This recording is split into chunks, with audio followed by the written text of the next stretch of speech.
Hey Happy guys, birthday to you. Happy birthday to you. Happy birthday to Campri. Happy birthday to you. yes, it's my birthday.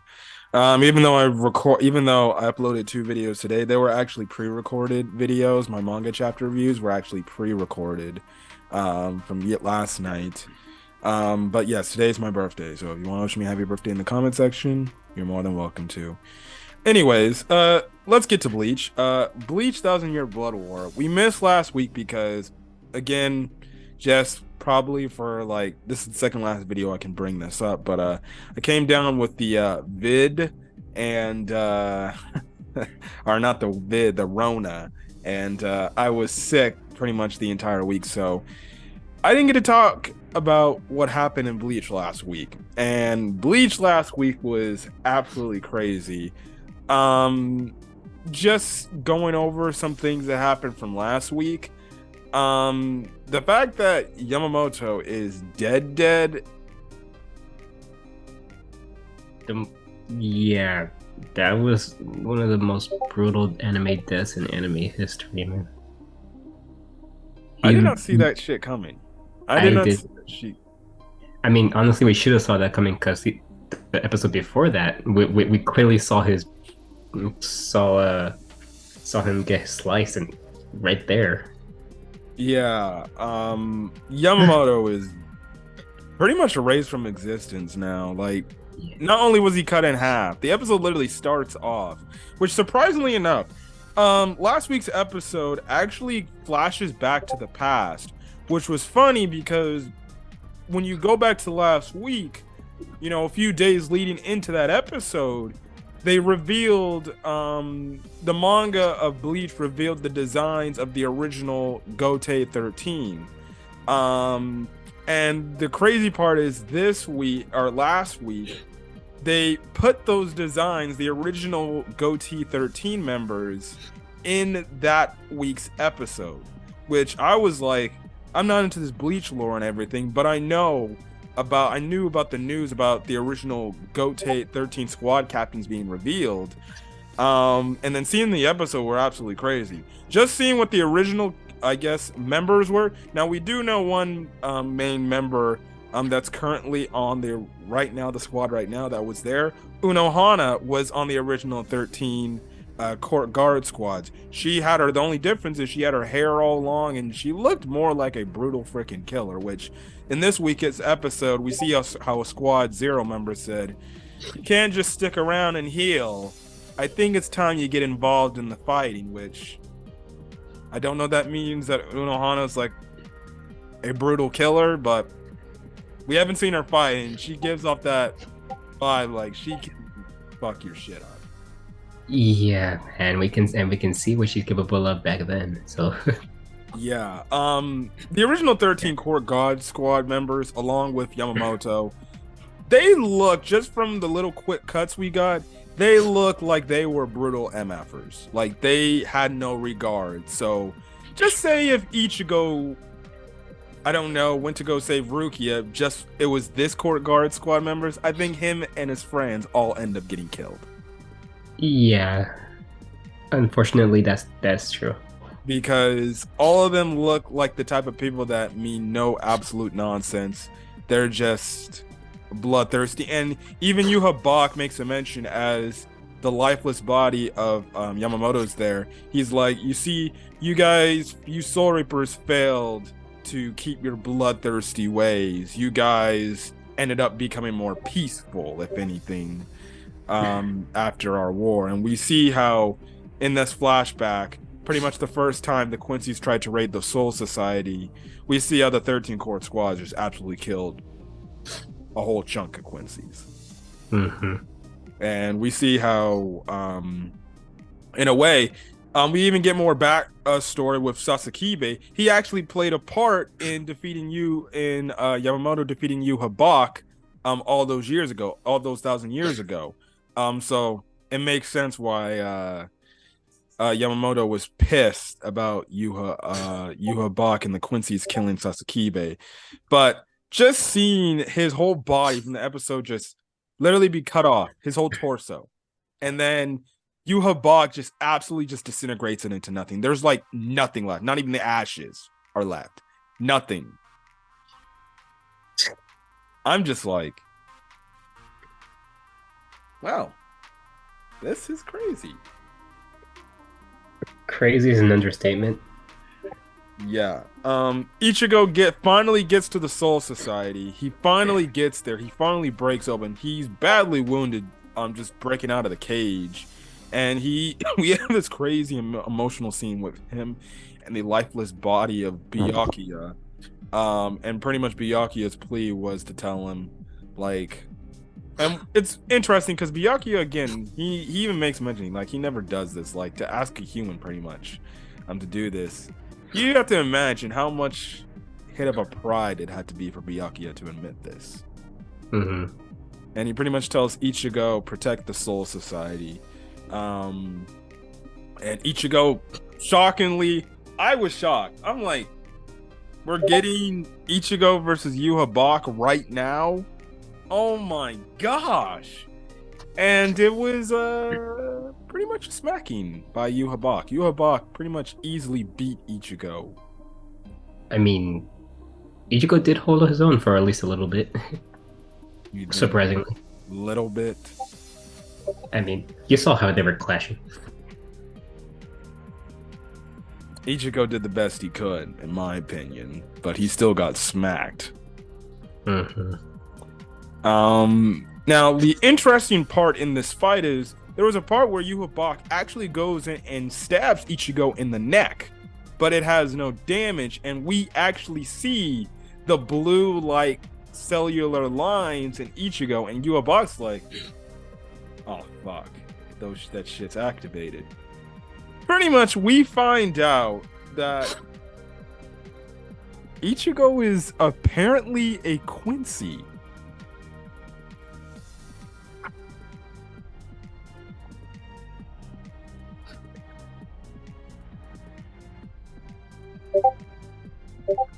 So apparently, Yhwach said when Ichigo was trying to break out of Quillgaze prison, just I guess all the Quincy energy off the Quillgaze prison, it pretty much got implemented into his body, and it further activated his Quincy abilities, his process. Because the reason why he has these Quincy abilities, and the funny thing is, Aizen, back when Ichigo fought Aizen in their first scuffle, he almost made a reference to Ichigo being a Quincy. He was like, oh yeah, Ichigo, you're also this. And then his dad showed up telling him, Aizen, you need to shut up. So another thing that makes it even more interesting is the fact that Yhwach makes the reference about Ichigo's mom. Like he knows her on a personal level. Now we know when it comes to Ichigo's mom, Ichigo be snapping. He snaps, but again, he's weakened too much. And yeah. So because of this revelation, apparently we find one only makes sense. Ichigo's mom is a Quincy. Yeah, I would have to say that also. Like, mom is, so he's like a part Soul Reaper, part Quincy, or is there like any human in him at all, or? That's the crazy thing too. Yeah, or is his mom part human also? I don't know. So he's a Quincy, and even in this week, we get another revelation dropped in terms of Ichigo's family lineage, which we'll get into in a few minutes. But because of this, one, Yhwach looks like he's about to finish off Ichigo, but then Yhwach's like, oh shit, we're out of time. And we find out that Aizen used his abilities to mess with Yhwach, his illusion stuff to mess with his time.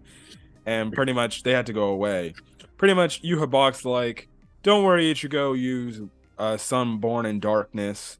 It's not a reference to Yhwach saying like, oh, I'm your father or some shit like that. It's just a reference saying you don't know things about yourself, that you're kept in the darkness. He says, we'll meet again. So that's the whole thing. But it looks like Ichigo's not done. He charges in, and his sword gets broken in half. Which leads into this week's episode. It's pretty much I guess you can say the setup to what we're gonna be, I guess, ending off this first half of Bleach, this first part of Bleach.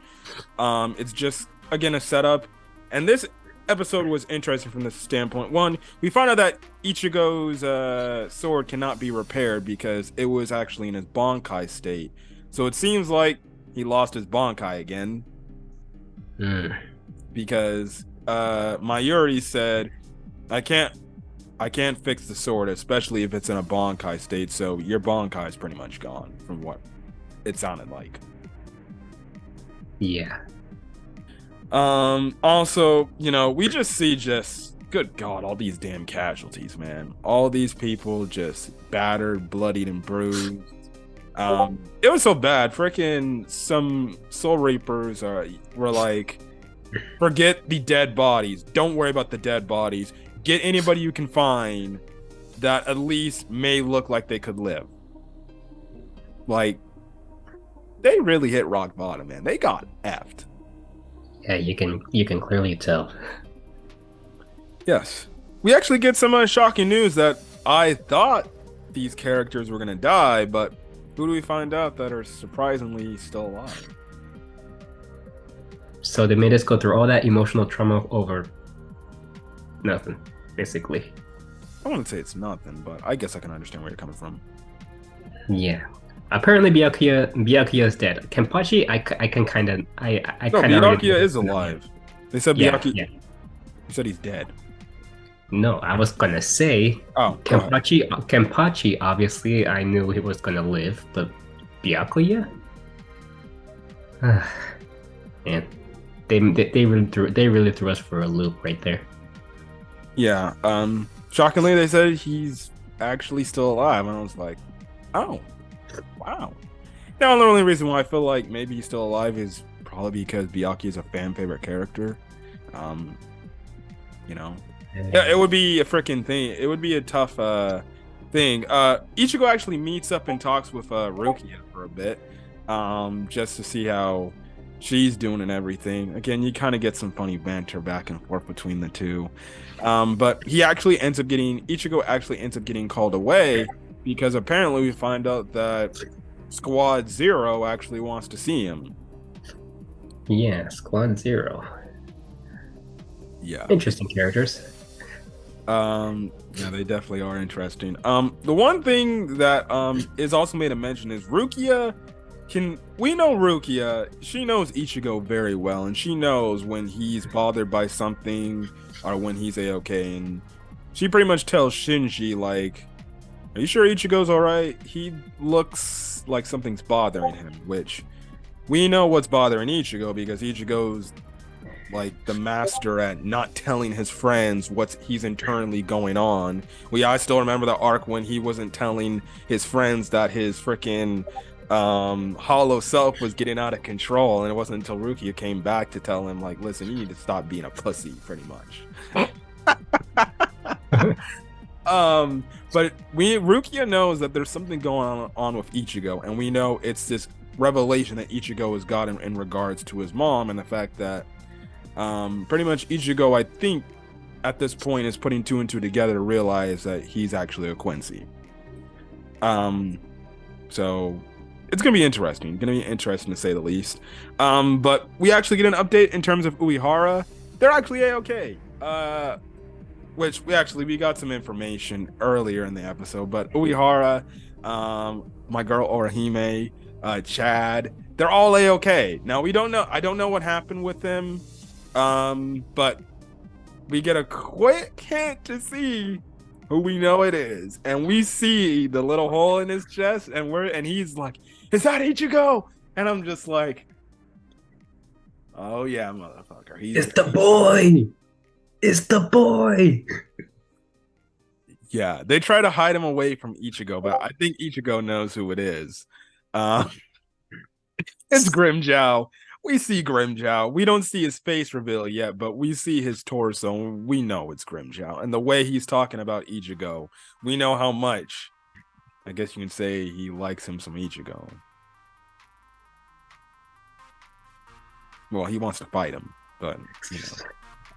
You could have worded this differently. I know, I know.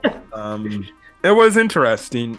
It's cool to see him again, which we predicted that it was him that saved Orihime, Uehara, and Chad. Makes complete sense. They're still in Hukomundo.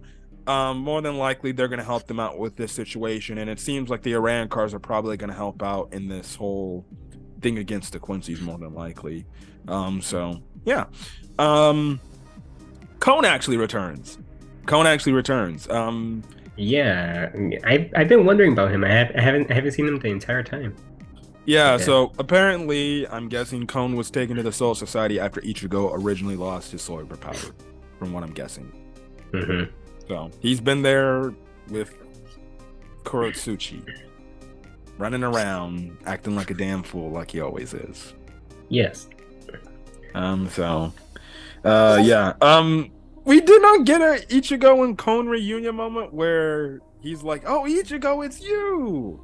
I mean, Unless they off-screened it or something like that, I don't know. I Then mean, again, Cone wasn't that important of a character, unless I guess if you're a few filler arcs. But yeah. it is what it is. Anyways, we get the introduction to Squad Zero, and we find out Squad Zero members, they're infinitely stronger than the entire 13 court guard squads combined. Mm-hmm. So, their designs are unique. We got one bald guy. We got one guy that's got a gelled up hair. We have a fat lady who I'm guessing Shinji knew from the past. I'm guessing she was a lot skinnier, but she makes a reference about food, so I'm guessing she ate a lot, so she got fat because Shinji's like, "You look different," and she's like, "Oh no, I've always been the same." And then he's like, "No, I'm sure you're different." So yeah. Also too, before this whole scene happens, there was an argument. Soifon was losing her damn mind, yelling at the other captains and everything. But we see how Shunsui is like, "Listen, right now, the 13 core guard squads, we're not here to mourn deaths. Our job is to protect the Soul Society," which is kind of a, hey, it's their lifestyle. They got to do what they got to do because pretty much, let's be honest, they're the leaders of the Soul Society. They are what you would deem the kings, the rulers that protect the Soul Society. So, yeah, I guess I don't blame Soifon for losing her damn mind, but then again, she does lose her mind a lot. Mm-hmm.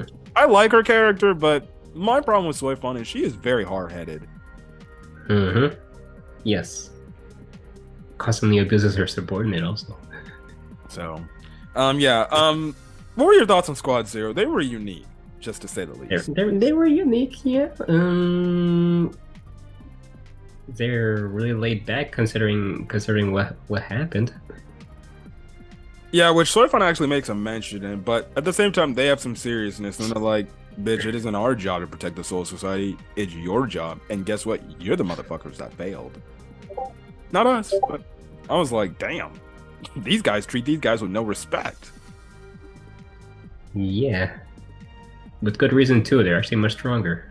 Yeah, like that much stronger. And again, Squad Zero, I'm guessing they don't get involved unless it involves their realm, where they're at, where the Soul King is at and everything, which, funny enough, that's what Aizen was trying to do, but they didn't get involved because it's not it's not in their jurisdiction to worry about. So as much as the 13 court, or I guess as much as Soifon feels like they should have did something, they weren't being threatened. And they make the mention like, "Listen, right now we're not worried about the Quincy's. Unless they come attack us personally, that's when we deal with them." But that's kind of the thing there. So they end up saying, "Listen, we're gonna bring you up to our squad barracks pretty much." And they got Byakuya, Rukia, and Renji going all along, as well as Ichigo's broken Zanpakuto. And Ichigo is like, "Can you fix it?" And they're like, "No, but maybe we can do something about it to get it back to its original state or its original sword." And I'm like, training arc coming? So maybe Yes. Ichigo's getting another training arc. It was interesting. Again, Unohana makes a reference. You can't take those wounded people in reference to the Kuchikis and Renji. But we have it to where the one guy, I think it was the suave, gelled up hair guy, Yeah. He was saying, Unohana, right now you should not be worrying about healing because your healing techniques ain't working a lot. I think you need to go back to who you used to be, and it's time for you not to be on the sidelines. It's time for you to start fighting. Again, I've always wondered watching the entire series. I'm like, why does she not fight? Like, is Yeah. it for some character moment reason why, or is it because she's told? And even it's funny because at the start of the episode, we have it to where Isane was talking to Unohana at the start of the episode, saying like, I think we should have gotten involved in this fight because if we were on the front lines, we could have healed and saved so many other lives. But find out from Unohana that no, the head captain's final order for us was to stay here. So, head captain Yamamoto's not there no more. Mm-hmm.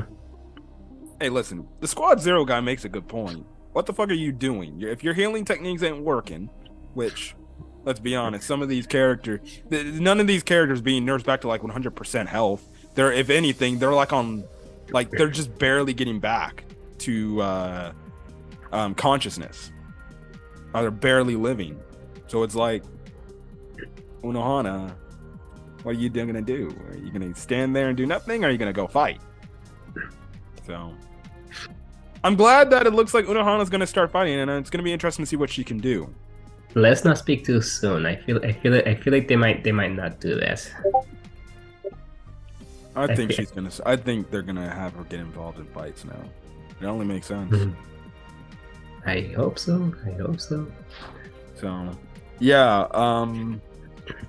Maybe again, maybe she's more savage than we thought she is. Maybe way she looks, she's like more condensed, but in reality, maybe she's actually like another Kenpachi. She's just a psychopathic killer. I mean, we've seen the flashbacks. Yeah, you did see the flashbacks. Is So that Unohana? yeah, that is Unohana. It's, My God. that's Unohana. How do you feel about that? She doesn't look as attractive as she does now. I But Oh man, hey, whatever gets the job done, right? those cold eyes, the long flowing hair. Yeah. Ichigo gets taken up to Squad Zero. It looks like heaven. What the ideal place would heaven would be.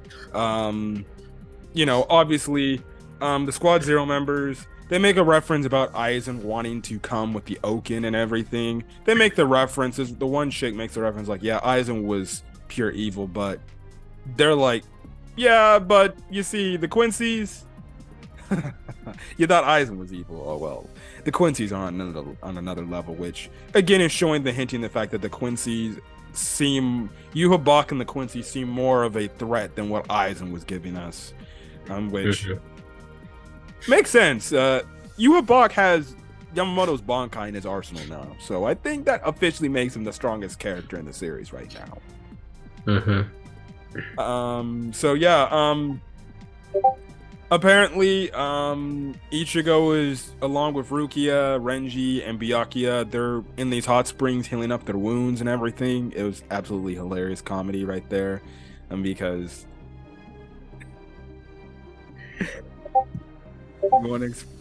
you want to explain? Well, we see both. We, we see them. They look like they're drowning in the hot spring. Ichigo was like, "They're drowning. Are you trying to kill them? They're already injured and stuff." And that one guy was all like, shut up and watch. This is how we're like removing the bad spiritual pressure and blood and stuff." yeah, and he throws like Byakuya in like what looks to be like a steaming boiled pot of lava. Yeah. Again, Squad Zero is absolutely hilarious. Funny enough, the one bald man for some damn reason reminds me of the one angel looking guy from One Piece, Uruguay. Oh. Yeah, Oh, I remember. yeah. But it's cool. It's cool to see. At the end of the episode, we kind of get a post-credit scene of apparently the Soul King. Um, I have a feeling Ichigo's gonna meet the Soul King and everything, and his training arc's gonna start. But very interesting episode. Oh, forgot to mention. Can't believe I said this in reference to Ichigo talking about his mom earlier from last week. Okay, we get another revelation drop that I was just like, oh. So before Ichigo and the others end up, and the rest of Squad Zero members, as they're going up to the barracks for Squad Zero, pretty much heaven, I guess you could say. We see Kukaku. Again, it's always great to see Kukaku. She's hot. What am I saying? Still can't believe she's only got one arm. That when I felt that revelation, I was like, oh wait, she's got one arm? Damn. But she's still a baddie. Now after she gets sent up, all of a sudden we see Ganju talk to him and talk to her, and he's pretty much like, he's really going up there, huh, to make that decision. And obviously Kukaku's like, well, eventually he's gonna go there regardless. And we see this moment, and she says uncle. In this panel, we see who she's referencing as uncle, and that is Ichigo's dad. So they're cousins. Oh, what is going on? So you're telling me Ichigo is not only a Quincy, but he is a member of the Shiba clan, or a family member of theirs. He's related to Ganju, the dude he was beefing with in the Soul Society arc. And he's related. That's his cousin, Kukaku, who was beating him up all the damn time. Family bonding. Family bonding right there. Oh my gosh.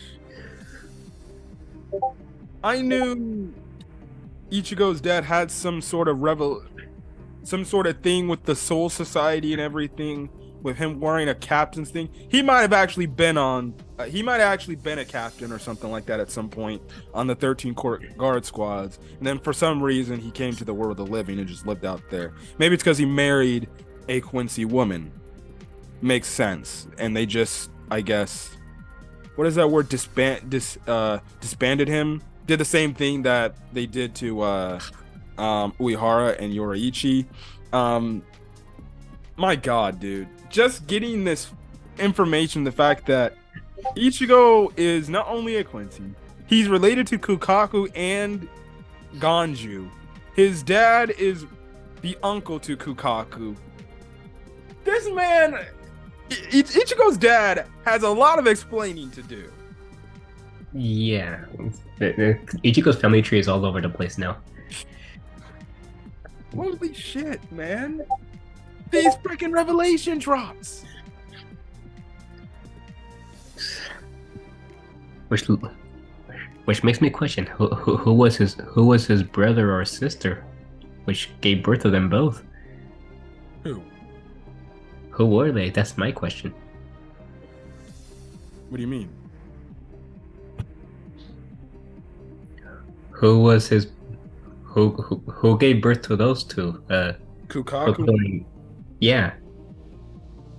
Didn't they say like their parents died a long time ago? Yeah, they did. I don't know if that's like information that we have to know. Only thing is that's Ichigo's uncle and aunt. But it's damn near crazy to be revealed that Ichigo is also related to Kai and Shiba. Yeah.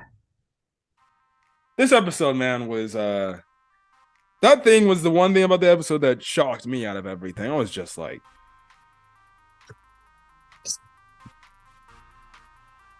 I need some explaining, Ichigo's father. I need some explaining. I need a whole backstory drop right now. What the hell happened? How did Ichigo's dad, how was he forced away from the Soul Society? How did he meet Ichigo's mom, who's a Quincy? Good freaking heaven. Oh my gosh. This man's got damn near all the genes in him. He's got a Soul Reaper gene in him. He's got a Quincy gene. He's got the Hollow gene in him. Which I'm still waiting to wonder, is he going to start activating his Hollow powers again? I feel like that's most likely. Honestly, I don't know if I mean, obviously you don't recall Jump Force anymore, but there is one form that Ichigo took that we have not seen in the anime yet. It looks like his that one Berserk Hollow form we've seen. His fuck, what is it? His Manos Grande form. I know what you're talking about. Yeah. With the horn. I've seen images of that. Yes, I've seen images of that. I don't know how we get that. We'll obtain that form, but I guess we'll find out. Yeah. So, solid episode of Bleach. Again, we apologize for not getting the videos out again. I was pretty much, I wouldn't say I was on my deathbed, but I was also sick. Yeah. We were pretty effed up in terms of I don't know what's going on in the world, but man, there's some sort of like flu or new COVID virus going around that's being passed around. I think I had the flu. I had the flu for a little bit. I'm telling you, man, whatever this whole thing is, one, stay safe out there. Start wearing your mask again, even if you're an anti-masker type of person, but wear your mask, especially when you go out to public. This thing is kicking people's asses. Mm-hmm. It kicked my ass for like a whole week. And I'm just like, Jesus. But anyways, we're gonna get out of here. If you guys like the video, leave a like. Put in the comment section your thoughts on this week and last week's episode of Bleach. I don't know where the story's gonna go here. I just think we're gonna get some things from what the next episode title screen looks like. It looks like we're gonna get a focus on Kenpachi. So yeah, we only got a few more episodes for the first half of Bleach till Bleach goes away for about a season, and then I think we'll return in the spring of anime 2023. So yeah, Bleach has been fire, man. Bleach has been fire. So can't wait for more. If you guys like the video, leave a like. Put in the comment section your thoughts. Hit that subscribe button if you want to get more Bleach content or other anime content I upload to the channel, as well as hit the subscribe button. I'll leave in the link description below to my co-host. He's currently doing a Sonic Frontiers playthrough on his channel. Yeah. Yes, look forward to that. Anything else you want to say before we get out of here? Promoting your channel or something like that? Or no? Just hit the like button and subscribe. All right. We're gonna get over. Catch you guys next video. Till then, guys, we'll see you guys on the next video. You guys. Peace.